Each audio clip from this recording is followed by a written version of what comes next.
근데 여러분, 다른 사람은 둘째치고 여러분은 성령 받으셨습니까? 거듭나셨습니까? 구원 받으셨습니까? 네, 아멘 하시길 주의 이름으로 축원드립니다. 주님을 믿으면 누구나 하나님의 자녀가 된 것입니다. 그런데 여러분이 왜 방금 조금 한 템포 망설이셨습니까? 예? 내가 성령을 받았다는 건 아는데, 내가 주님의 자녀라는 건 아는데 순간 주님의 자녀답게 살았는가라는 생각이 들었을지도 모르겠습니다. 내가 주님의 자녀답게, 내가 정말 거듭난 거 맞는가? 라고 그러한 생각이 스쳐갔을 때 잠깐 멈칫할 수 있습니다. 정말 우리는 하나님의 자녀답게 사십니까? 한 번도 하나님을 실망시킨 적이 없으십니까? 이럴 때는 이제 아멘 소리가 점점 적어들어요. 사실 저는 실망시킨 적이 많이 있습니다. 또 저만 그런 것처럼 우리 다 그래요. 자주 실망시키고 또 결심하지만 아직 우리는 여전히 하나님의 모습을 닮아가는 존재입니다. 그래서 하나님의 자녀답게 살려고는 노력하고 있지만 우리가 실제 자녀다워서 자녀로 삼아주신 게 아니라는 말씀입니다.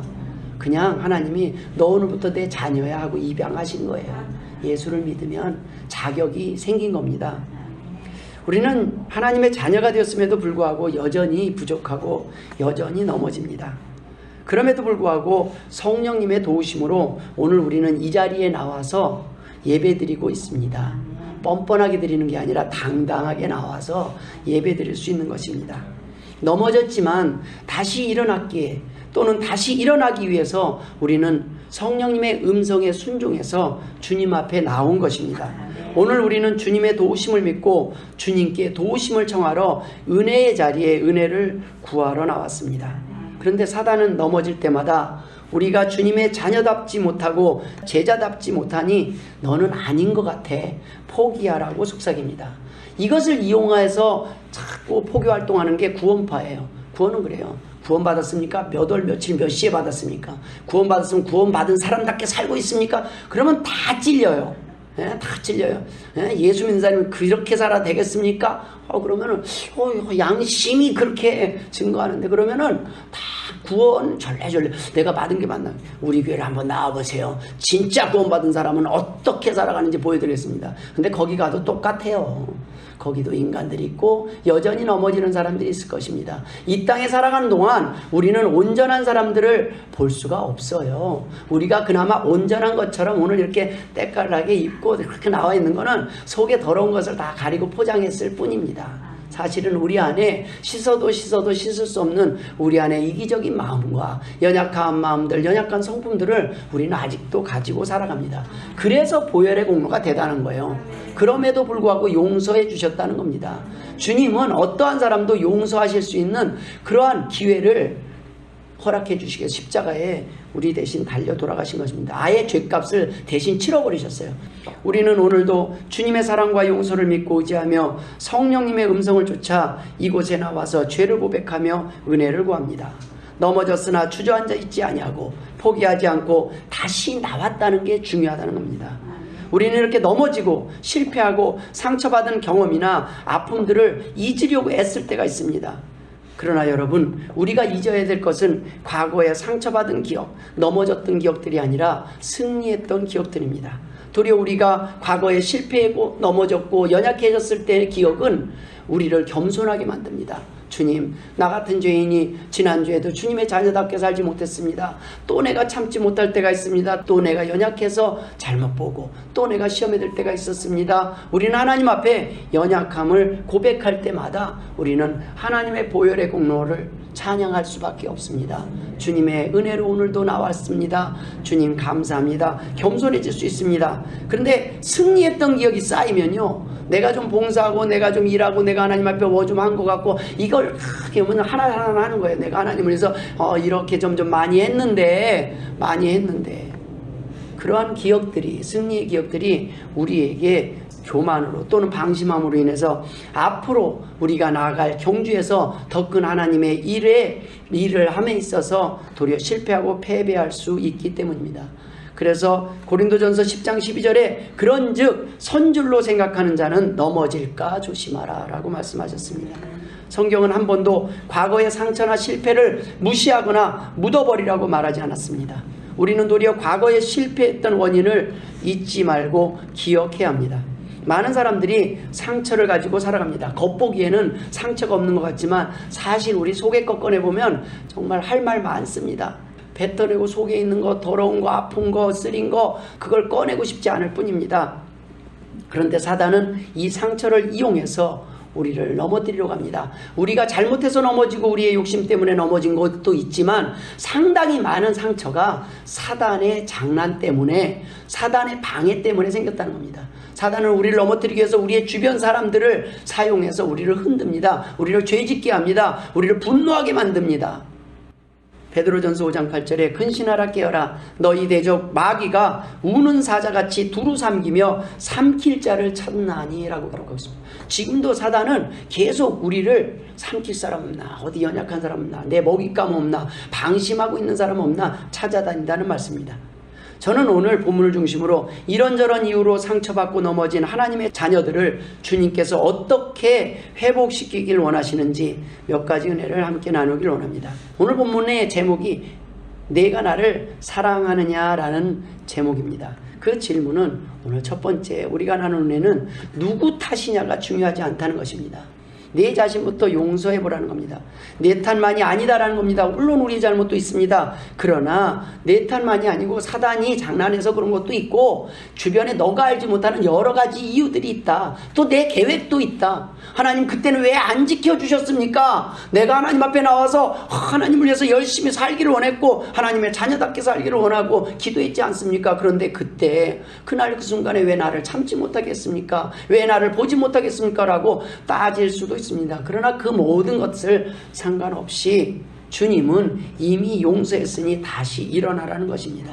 넘어진 것은 우리의 잘못도 있지만 사단이 유혹했을 때도 있습니다. 우리는 이러나 저러나 여전히 넘어질 수밖에 없는 존재입니다. 그거를 알아야 기도할 수 있어요. 나는 이제는 괜찮아 라고 하면 기도 안 돼요. 근데 어느 날 한번 되게 넘어지고 나면 그 다음부터는 긴장하고 조심하고 기도할 수밖에 없어요. 왜요? 네, 넘어진 경험이 있기 때문입니다. 그래서 우리는 넘어지지 않아서 주님께서 우리를 용서하신 것이 아니라 넘어지는 존재이기 때문에 주님의 용서가 필요한 것입니다. 원래 우리는 창조주 하나님과 친밀하게 교제하며 자유롭고 행복하게 살아가도록 지음을 받았습니다. 그러나 하나님과 동행하면서 살기는커녕 예배가 끝나기만을 바라며 예배만 끝나면 하나님은 잊은 채 나홀로 살아가기에 바쁩니다. 많은 사람들이 마땅히 사랑해야 할 자신을 미워하지는 않습니다. 그러나 싫어하고 있습니다. 그냥 마음에 안 들어요. 다른 사람과 비교해보면 누구보다도 자신을 알지 않습니까? 다른 사람 참 저것도 잘하고 저것도 이러는데 자신을 이렇게 곰곰이 보면 마음에 안 드는 부분이 참 많이 있습니다. 너는 왜 이렇게 사냐? 아이고 이 화상아 이 등신아 막 이러면서 살 때가 있다니까요. 사실 다른 사람과 비교하면 그렇게 잘난 것보다 못난 것이 더 많이 보일 때가 많이 있습니다. 그러나 하나님은 그러한 자신을 사랑하라는 것입니다. 그런 자신의 자존감, 그 존재감이 하나님이 우리를 이렇게 만드셨다는 데서 출발해야 된다는 겁니다. 하나님의 계획 속에서 하나님은 부족함 없이 빈틈 없이 우리를 만드셨다는 것을 믿으실 주의 이름으로 축원드립니다. 우리가 자신조차 사랑하지 못하니까 당연히 남을 어떻게 사랑하겠습니까? 남들과의 관계에서 삐뚤어지기 쉽습니다. 나도 좋게 못 보는데 다른 사람이 좋게 본다고요? 천만의 만만의 말씀입니다. 내 코가 석자예요. 나도 내 자존감이 그냥 한참 아래로 있는데 다른 사람이 좋게 안 보여요. 여러분 내 배가 불러야 다른 사람 안 먹고 있는 게 보여요. 그전에는 내가 배가 고파서 안 보여요. 다른 사람 뭐 살고 죽고. 지금 일단 내가 배가 고프고 내가 힘든데 지금 다른 사람 신경 쓰이겠습니까? 우리는 그만큼 이기적인 존재입니다. 여러분 먼저 자기 자신이 행복하고 자기 자신을 사랑할 줄 알아야 합니다. 안타깝게도 이 세상에서는 자기 자신이나 타인을 진정으로 사랑하는 사람보다는 자꾸 넘어지고 실패하는 자신이나 타인을 싫어하거나 질투하거나 또는 화를 내고 미워하며 살아가는 사람들이 훨씬 많이 있습니다. 사람들로 인해 부딪히며 넘어지고 상처를 주고받으며 불행한 삶을 살아가게 된 것이 완전히 자기 자신의 잘못이라고 생각하며 자신의 죄성과 연약함을 탓하며 모든 책임을 자신에게 돌리며 사는 사람들도 많이 있습니다. 꽤 겸손한 것 같지 않습니까? 내 탓입니다. 내 탓입니다. 그러나 우리가 놓치고 있는 중요한 사실이 있습니다. 우리 자신의 문제와 삶 속에 역사하는 마귀의 개입을 간과하는 것입니다. 우리의 문제 모두가 사탄의 책임이라는 말은 아닙니다. 물론 우리 자신도 사탄이 일할 수 있는 많은 틈을 준 것도 사실입니다. 하지만 우리가 사탄에게 틈을 주어 넘어지고 실패를 했다고 해서 그에 대한 죄책감 때문에 주님께 예배의 자리로, 은혜의 자리로 나아오지 않는 것이 책임을 지는 자세가 아니라는 것입니다. 나 자신이 넘어진 것도 사실이지만 나 자신 또한 사탄의 피해자요 포로로 잡혀있는 상황이었기 때문입니다. 그래서 자신을 불쌍히 여길 줄 알아요. 자, 한번 따라해 봅시다. 참 고생 많았다. 참 애썼다. 너 그동안 잘 버텼다. 자기가 자기를 위로할 줄 알아야 돼요. 자기를 사랑하지 못하면, 사람은 자기를 사랑 못하고 막 남을 위해서 할 것 같죠? 며칠 지나면 그거는요, 막 노력하면 내가 좀 행복해질 줄 알고 남에게 구제하고 막 열심히 남을 봉사하면 좀 행복해질 줄 알고 하는 종교에서 하는 거예요. 우리는 내가 누구를 봉사하고 뭐 그렇게 해서 되는 게 아니라 일단은 자기 자신을 사랑할 줄 알아야 됩니다. 나 자신이 넘어진 것도 사실입니다. 나 자신 또한 사탄의 피해자요 포로로 잡혀 있었던 것도 사실입니다. 주님은 이렇게 사탄의 포로된 자들, 죄악의 포로된 자들에게 자유를 주시기 위해 이 땅에 오셨다고 말씀하셨습니다. 때문에 주님께서는 고통당하고 있는 사람들을 나무라기는커녕 병자나 귀신 들린 자들을 정죄하거나 책망하지 않으셨고 그들 또한 피해자요 환자로 여기셨습니다. 심지어 죄를 지은 자들조차 벌을 받기보다는 동정을 받아야 할 대상으로 보셨습니다. 주님은 가늠한 여인이나 사마리아 여인 또는 주님을 3번이나 부인했던 그 베드로를 어떻게 보셨습니까? 너는 이제 안 돼 라고 주님이 말씀하지 않으셨다는 것입니다. 문제가 생기고 넘어지고 병이 들었을 때 누구 탓이냐가 중요한 것이 아니라 내가 누구냐, 누가 너를 사랑하고 내가 누구의 사랑받는 존재냐, 누가 내 편이고 누가 너를 돕고 있는지, 누구에게 도움을 청하고 누가 도울 수 있는지를 아는 것이 중요하다는 것입니다. 이 오늘 제목에 내가 나를 사랑하느냐라는 그 두 번째 은혜는 주님이 널 사랑하신다는 것입니다. 주님의 용서를 믿느냐는 것입니다. 사랑을 어중간히 하는 사람은 그 사랑만큼 용서를 해요. 근데 주님은 끝없이 용서하셔요. 왜요? 사랑이 무한하시기 때문입니다. 언제든지 우리의 잘못을 용서하실 준비가 되어 있는 분입니다. 아니, 이미 용서하시고 기억도 안 하신다고 말씀하셨습니다. 기억을 안 하시는 건 주님이 기억 안 하시는 거예요. 하나님이 기억 안 하시는 거예요. 그러나 우리는 기억해야 합니다. 주님, 내가 이렇게 수없이 많이 넘어졌음에도 불구하고 주님은 나를 용서하셨습니다. 그것을 알 때 우리는 겸손할 수 있습니다. 주님의 용서를 믿느냐는 것입니다. 주님이 우리를 용서하셨다는 것입니다. 내가 왜 날 사랑하게 됐는지 아느냐고 묻는 것입니다. 주님은 당연히 용서하셨고 용서하실 것을, 앞으로도 너를 도울 것을 믿느냐라는 질문을 하는 것입니다.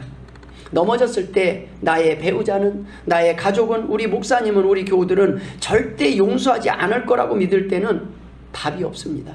그러나 가족이니까 괜찮아, 교회니까 괜찮아, 주님이니까 괜찮아, 나한테 잘못했으니까 괜찮아, 그랬을 때 우리는 돌아올 수 있지 않겠습니까? 잘못한 사람이 우리에게 돌아올 수 있는 건 넌 그래서는 안 돼가 아니라 그래도 괜찮아, 다행이야, 나한테 그래서 다행이야. 그럴 때 우리는 다시 일어날 용기가 생기는 것입니다. 주님께서는 우리가 죄에서 자유롭기를 원하십니다. 그리고 오늘 우리에게 물으신 겁니다. 내가 나를 사랑하느냐? 내가 너를 사랑하는 줄을 믿느냐? 내가 왜 나를 사랑하게 됐는지 아느냐라는 겁니다. 환난 때뿐만 아니라 넘어졌을 때에도 여전히 주님은 우리의 산성이요 피할 바위이십니다. 예수님은 베드로를 반역한 자로 보지 않으셨습니다. 배신자 이렇게 안 보셨다는 거예요. 내가 다른 사람은 다 괜찮은데 네가 그렇게 3번이나 부인할 줄은 몰랐다 이런 게 아니라 이미 이전에 뭐라고 그랬어요? 너도 부인할 것이다. 너도 어쩔 수 없을 것이다. 예?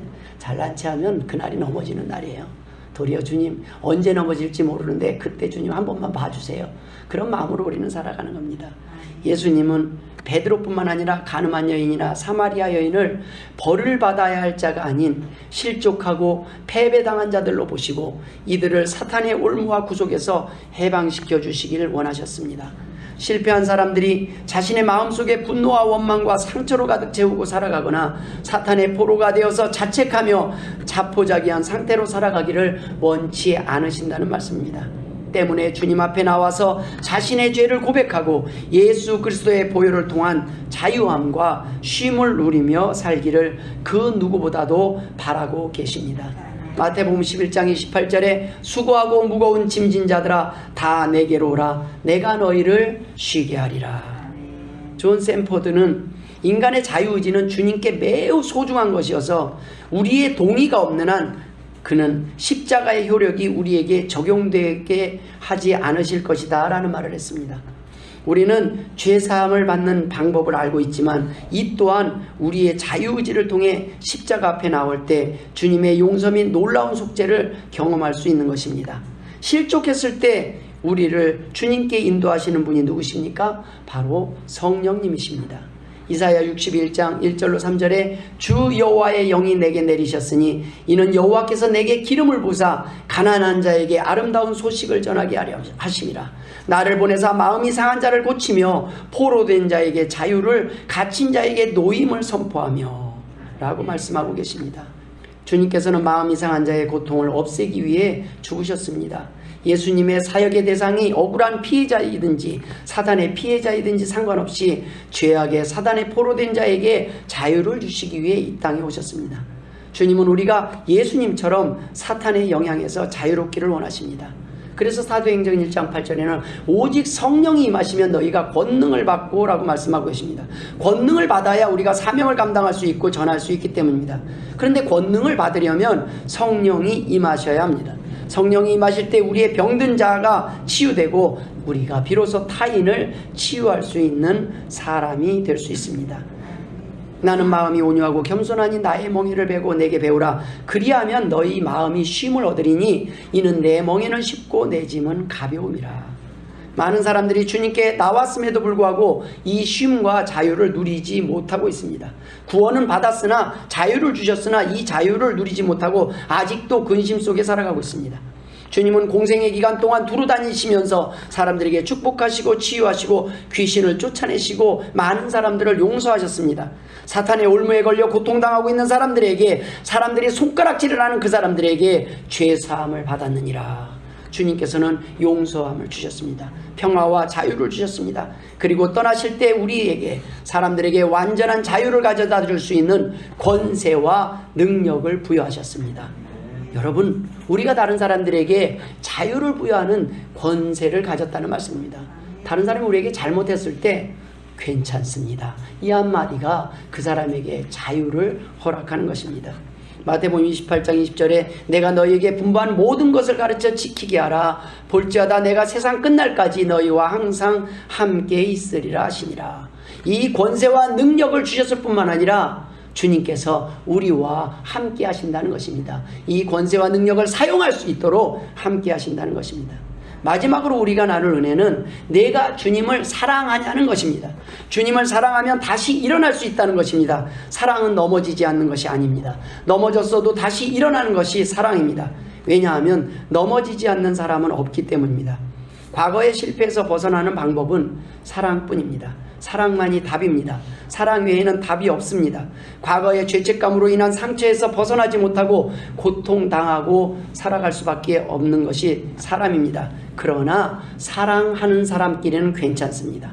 베드로는 거듭난 사람이었지만 그는 결국 실족하였습니다. 누가복음 23장 31절에 시몬아 시몬아 보라 사탄이 너희를 밀가루로 하려고 요구하였으나, 그냥 사단이 우리를 가만히 안 두고 밀가루로 듯이 우리를 장난을 할 겁니다. 계속 흔들 것입니다. 그러나 우리는 하나님의 사랑과 성령님의 인도하심 덕분에 오늘 이 자리에 간신히 버티고 또 나온 겁니다. 우리가 결심해도 우리가 결심하고 건강해야지 한다고 건강해질 수 있는 것도 아니고 다른 사람 그냥 가시 노릇하는 사람 피하려고 그래도 피할 수 없는 것이 이 세상입니다. 그러나 그곳에서 지켜주신 분이 하나님이시고 또 어쩔 때는 그런 사람은 우리 옆에 여전히 둘 수 있습니다. 왜 그럴까요? 그 사람을 감당할 수 있는 사람은 우리밖에 없기 때문입니다. 내가 감당하라는 겁니다. 내가 사랑하라는 겁니다. 이것은 너에게 준 숙제라는 말씀입니다. 그런데 우리는 어떻게 했습니까? 비난하고 원망하고 하나님 왜 나에게 이러한 사람들을 주셨습니까? 도리어 그러면 주변 사람들이 다 마음에 안 들어요. 배우자도 마음에 안 들고 자식도 마음에 안 들고 이 태어난 국가도 마음에 안 들어요. 그러니 어찌 평안할 수 있겠습니까? 어찌 행복할 수 있겠습니까? 베드로는 어떻게 했습니까? 죄책감과 자신에 대한 혐오감에 사로잡혀서 자신을 용서할 수도 없고 주님께 용서를 빌 수도 없었습니다. 그는 부인하고 나서 좌절했습니다. 예수님이 돌아가신 뒤에 그는 주님의 나라의 일을 포기하고 업으로 돌아가는 편을 선택했습니다. 요한복음 21장 3절에 시몬 베드로가 천하의 베드로가 이렇게 말을 한 거예요. 나는 물고기 잡으러 가노라 하니 그들이 우리도 함께 가겠다 하고 나가서 배에 올랐으나 그날 밤에 아무것도 잡지 못했더니 다시 돌아간 거예요. 아유 난 포기할래. 내가 나 같은 게 뭘 내가 무슨 목사를 하고 내가 무슨 집사야. 아유 이렇게 생각하는 거예요. 아유 보니까 마음에 안 들어요. 우리가 배운 거 귀는 아주 은혜는 많은 아는 건 많아졌어요. 많은 만큼 내가 마음에 안 드는 거예요. 은혜가 큰 만큼 나는 그냥 별거 아닌 것 같아요. 나 이것도 안 돼. 자신에게 실망하는 거예요. 베드로는 주님이나 하나님께 실망한 것이 아니었습니다. 자기 자신에게 실망했습니다. 호언장담했던 자신이 주님을 실망시켰다는 사실에 자신의 결심과 믿음이 이것밖에 안 된다는 사실에 좌절했습니다. 베드로는 죄송한 마음을 가지고 있었습니다. 마태복음 26장 75절에 이에 베드로가 예수의 말씀에 닭울기 전에 내가 3번 나를 부인하리라 하심이 생각나서 밖에 나가서 심히 통곡하니라. 주님도 이 베드로를 용서하시고 받아들일 준비가 되셨습니다. 그러나 베드로는 자신이 그것을 받아들일 수가 없었습니다. 괜찮다고 해요. 괜찮습니다. 다시 나오시면 됩니다. 다시 일어나면 됩니다. 라고 말을 하는데 아니에요. 나 같은 사람은 안 됩니다. 라고 말하는 거예요. 베드로는 자신이 실수한 것은 자신이 예수님을 사랑하지 않는 것을 의미하기 때문에 자신이 주님을 섬길 수 없다라는 것을 의미한다고 해석을 했습니다. 그렇게 믿고 있었습니다. 나 같은 사람은 내가 사랑한다면 도저히 이럴 수 없어. 나는 나를 용서할 수 없어. 주님 나 같은 녀석은 버려버리십시오. 나 같은 녀석은 주님의 사랑받을 자격도 없습니다. 자격이 없다는 것입니다. 우리가 실족했을 때 이렇게 말하는 사람들은 많이 있습니다. 그러나 아직도 여전히 넌 내 가족이다, 내 자녀다, 사랑받을 권리가 있다라고 말해주는 사람은 적습니다. 넘어져서 한없이 미안해서 미안하다는 말조차 못하고 있는 사람들에게 괜찮습니다. 한없이 기대도 좋습니다. 한없이 내 앞에서는 연약함을 보여줘 좋습니다. 내 앞에서는 울어도 좋습니다. 눈물을 보여도 좋습니다. 그렇게 말해주는 사람은 우리는 기다리고 있지 않습니까? 베드로가 자신은 제자의 자격이 없다고 풀이주고 있을 때 주님은 베드로를 데리고 가셔서 이렇게 3번 물으신 겁니다. 내가 나를 사랑하느냐? 그리고 주님의 양을 먹이라고 명령하셨습니다. 무엇보다도 주님은 베드로의 잘못된 고정관념으로부터 베드로를 끌어내야 했습니다. 해방시켜야 했습니다. 주님을 믿는 우리들은 살면서 죄를 짓고 넘어지거나 실수를 하게 되면 혹 그것은 아직도 여전히 나는 주님을 사랑하지 않기 때문이라고 생각할 때가 있습니다. 저는 그렇습니다. 또 저만 그런 거죠. 여러분도 그러시죠? 내가 사랑한다면 내가 교회를 이렇게 다니는데 나 천국 가는 거 맞아? 몇 번 넘어지고 나면 그래도 초신자 때 넘어지면 그래도 아직은 그럴 수 있어요. 근데 집사가 되고 장로가 되고 목사가 됐는데 또 넘어지고 그래요. 그럼 사람들은 대부분 주변 사람은 그냥 무조건 이렇게 얘기합니다. 어떻게 그럴 수가 있어 당신 기독교인이 어떻게 그럴 수 있어 이렇게 얘기를 할 수 있어요. 그러나 그렇게 되면 주님 앞에 나올 사람은 아무도 없어요. 아무도 없어요. 그런 생각이 들면 이어서 주님을 사랑하지 않기 때문에 우리는 주님께 나아갈 면목도 없고 주님의 사명을 감당할 자격도 없다는 생각이 들게 됩니다. 어떻습니까? 베드로의 저는 못해요. 저 같은 사람은 자격이 없습니다. 이런 태도가 양심적이고 자기의 죄에 대한 책임을 지는 자세처럼 보이지 않습니까? 사탄은 이때를 틈타서 우리에게 죄책감을 더욱더 극대화시킵니다. 우리가 빨리 다시 주님께 나오지 못하고 넘어진 자리에서 주저앉아 더 점점점 더 나쁜 선택, 잘못된 선택을 하며 머뭇거리며 방황하게 합니다. 마음속으로는 분명히 주님을 사랑하면서도 사랑하는 사람답게 살지 못하고 사랑하는 주님을 실망시켰다는 생각에 주님께 나아오고 싶지만, 돌아오고 싶지만 면목이 없게 만드는 것입니다. 교회에 다시 나오고 싶은데 나오지 못하고 주변만 뱅뱅 돌고 있는 사람들의 모습입니다. 여러분, 자녀가 부모님 앞에 잘못을 했습니다. 그리고 집에 들어오지 못하고 집 밖을 뱅뱅 돌고 있는 모습과 같습니다. 저는 어릴 적 방학식 때 나누어준 그 성적표가 이렇게 보고 이전보다 떨어지면은 막 죄송하고 두려워서 성적표를 보여주지도 못하고 집 밖에서 뱅뱅 도는 거예요. 성적이 떨어지면. 그렇지 않으면 제일 빨리 들어가는데 또 저만 그런 것처럼. 저보다 더한 사람들 있잖아요. 성적표 숨기고 아예 찢어내. 아, 성적표 안 줬어요! 그런 사람들도 있을 거예요. 그 안 주기는. 그 다음 말 아시죠?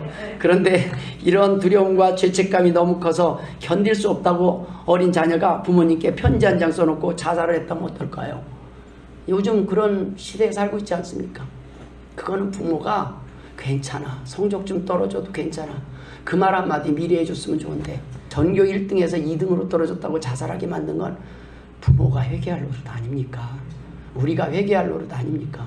뭔 죄를 얼마나 크게 졌다고 여러분이 살인을 했습니까? 뭘 했습니까? 뭔 죄를 졌다고 이 사람은 안 돼, 저 사람은 안 돼, 우리가 할 수 있겠습니까? 괜찮다고 해줘야 되지 않습니까?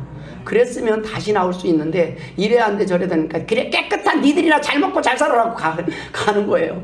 예, 그것도 또 괜찮은데 베드로는 뭐예요? 다른 사람을 비난하는 게 아니라 내가 이걸 이렇게 나 도저히 감당 못해서 베드로가 지금 제풀에 지쳐버린 거예요. 도저히 사랑할 자신이 없어서.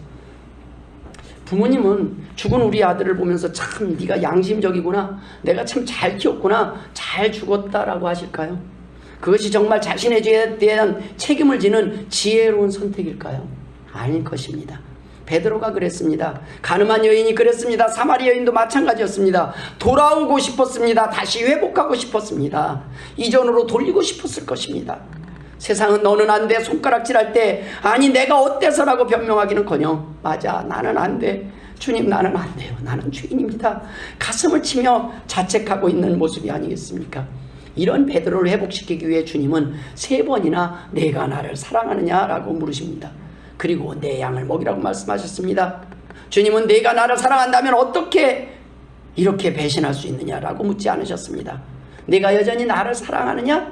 그것만 물으셨어요. 그거면 됐다는 겁니다. 사랑하면 돼. 여러분의 배우자를 사랑하십니까? 부모를 사랑하십니까? 형제를, 자녀를, 교우들을, 가족을 사랑하십니까? 그런데 한 번도 실망시킨 적이 없으십니까? 아프게 한 적이 없으십니까? 실망시켰다면, 베드로처럼 주님 뜻대로 살지 못하고 넘어진 적이 있었다면 어떻게 해야 합니까? 배우자를 실망시킨 사람은 미안해서 이혼을 하고, 부모를 실망시킨 자녀는 나가서 다시는 부모에게 돌아오지 않고 방황하고 있어야 합니까? 세상 사람들은 잘못을 하면 네가 사랑한다면 어떻게 이럴 수가 있어? 너는 도대체 나한테는 이럴 수가 없는 거야 라고 말을 합니다. 그러니까 너는 안 돼, 다시는 꼴 보기 싫으니까 내 앞에 나타나지 마. 아니 내가 너가 보기 싫어, 너는 입도 뻥끗하지 말고 그냥 찌그러져 살아 라고 말하지만 주님은 뭐라고 말씀하십니까?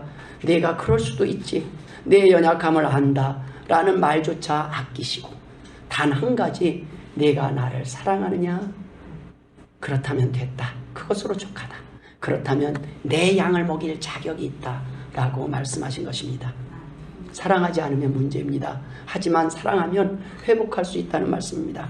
사랑해도 넘어질 때가 있고 실수할 때가 있습니다. 너무 사랑해서 너무 잘하려다가 너무 우리 와이프 그냥 호강시켜 주려다가 사업을 벌리다 보니까 망할 수도 있어요. 망하고 나면은 욕해요. 잘 될 때는 욕 안 하고 고맙다고 잘 쓰다가 망하고 나면 욕해.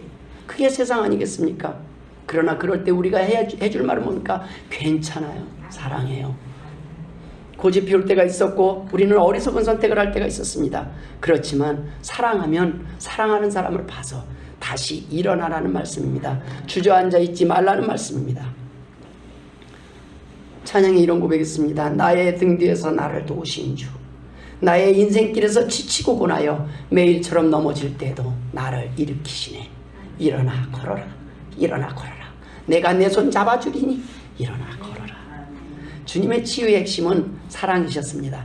예수님께서는 우주의 모든 능력을 마음대로 사용할 수 있음에도 불구하고 사랑으로 섬기는 일에 주님의 능력을 사용하셨습니다. 단순히 주님의 능력을 보여주시기 위해서가 아니라 주님은 사랑하시기 때문에 치유하셨습니다.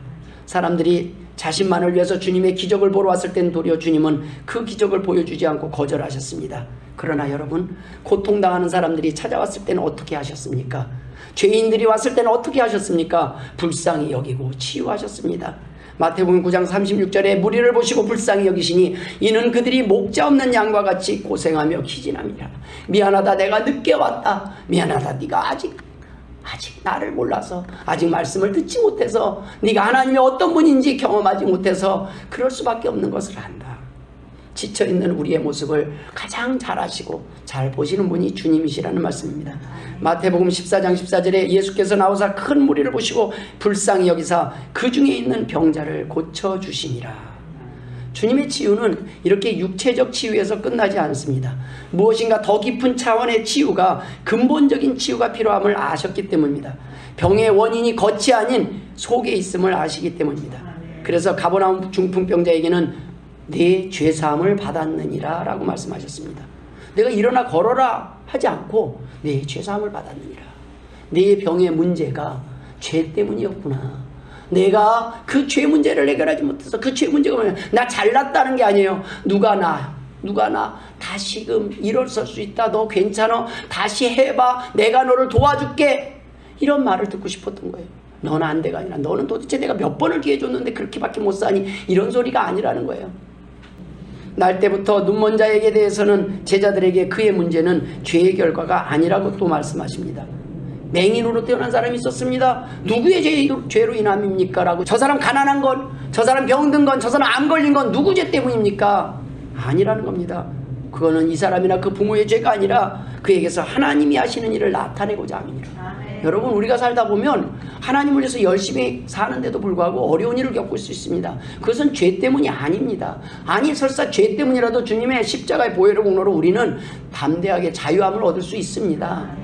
그런데 하나님은 그 일을 통하여 영광 받기를 원하시는 겁니다. 하나님, 내가 그래도 감사합니다. 이 땅이 끝이라면 아찔할 뻔했습니다. 나는 진짜 실패자요, 진짜 운이 나쁜 사람 아닙니까? 지지리도 복 없는 사람 아닙니까? 그런데 하나님, 이것이 끝이 아니라 저 천국을 예비해 주시고 내가 그 천국을 바라보며 낙심하지 않고 지금도 소망 가운데 기쁨을 회복할 수 있도록 하심을 감사드립니다.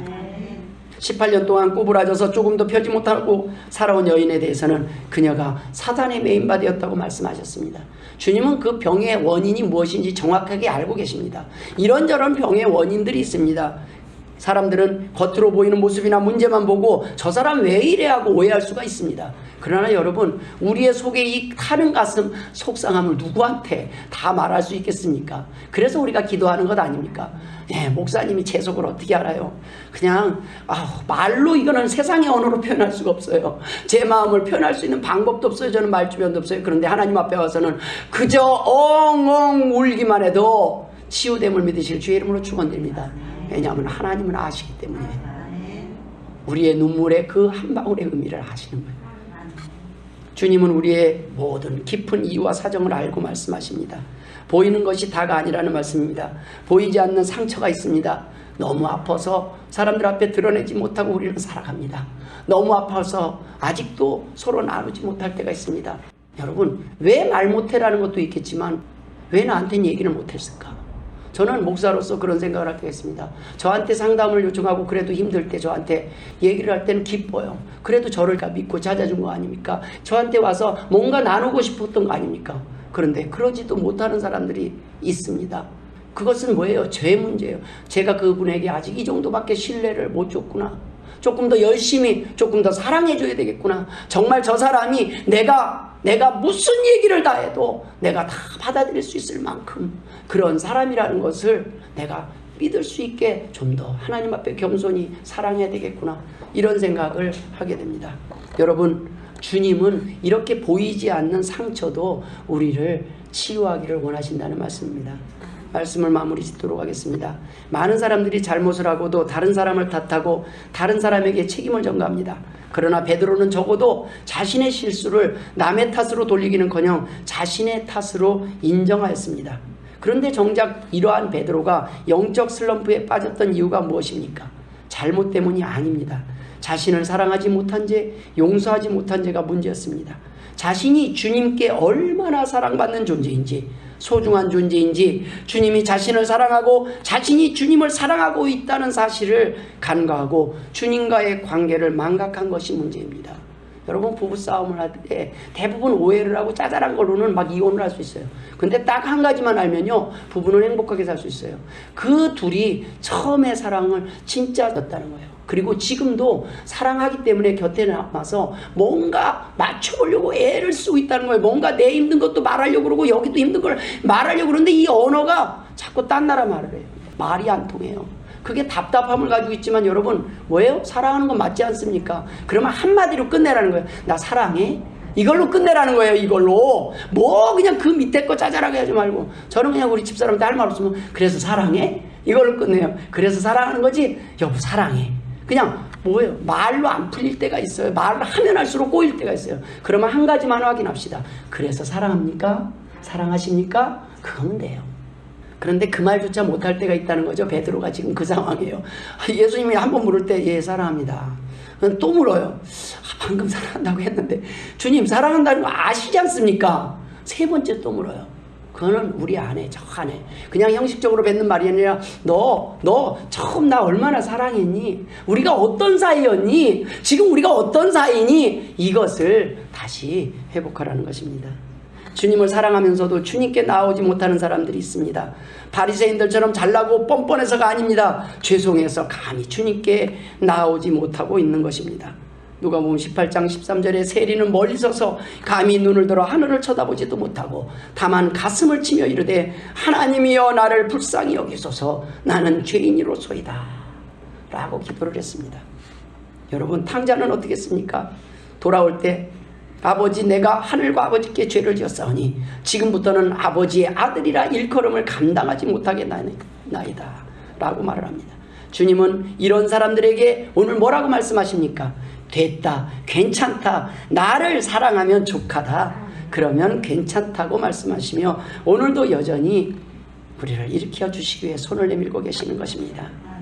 요한복음 8장 10절 11절에 보면 예수께서 일어나사 여자 외에 아무도 없는 것을 보시고 가늠한 여자에게 이렇게 말을 합니다. 여자여 너를 고발하던 그들이 어디 있느냐? 너를 정죄한 자가 없느냐? 대답하되 주여 없나이다. 예수께서 이르시되 나도 너를 정죄하지 아니하노니 가서 다시는 죄를 범하지 말라. 과거의 잘못으로 인해 사단의 포로가 되어 묶여있지 말고 일어나서 다시 또 한 번 앞으로 잘해보라는 말씀입니다. 내가 널 사랑하고 네가 날 사랑한다면 가능하다는 말씀입니다. 그거면 충분하다는 것입니다. 성령님께서 도와주시겠다는 약속입니다. 너는 못할 거다, 또 넘어질 수도 있다. 그런데 앞으로 네가 무엇인가 하고 있다면 그것은 성령님께서 도와주신 것이라는 말씀입니다. 그래서 우리는 이렇게 고백합니다. 이전보다 더욱 사랑합니다. 이 풍랑 인연하여서 더 빨리 갑니다. 주님, 내가 넘어졌는데 넘어진 만큼 주님을 더 사랑하게 됐습니다. 주님, 내가 실수한 만큼 주님께 미안하고 죄송한 만큼 이제는 목숨을 들여도 주님 힘들지 않게 됐습니다. 베드로는 3번 넘어졌으나 그때의 실패를 용서하신 주님과의 사랑을 다시 확인하고 승리할 수 있었습니다. 여러분, 승리의 비결은 실패를 잊지 않는 것입니다. 실패에 머무르지 않는 것입니다. 포기하지 않고 다시 사랑하기를 계속하는 것입니다. 모쪼록 이 은혜가 있기를 주의 이름으로 축원합니다. 기도하겠습니다. 하나님 아버지, 은혜를 감사드립니다. 오늘도 우리에게 내가 나를 사랑하느냐를 묻고 계신 하나님, 주님을 사랑합니다. 주님, 우리를 도와주옵소서. 주님이 오시는 그날까지 끝까지 주님 사랑하며 주님 앞에 나와 예배드리는 자로 살아가게 하여 주옵소서. 감사하며 예수님의 이름으로 기도드리옵나이다. 아멘.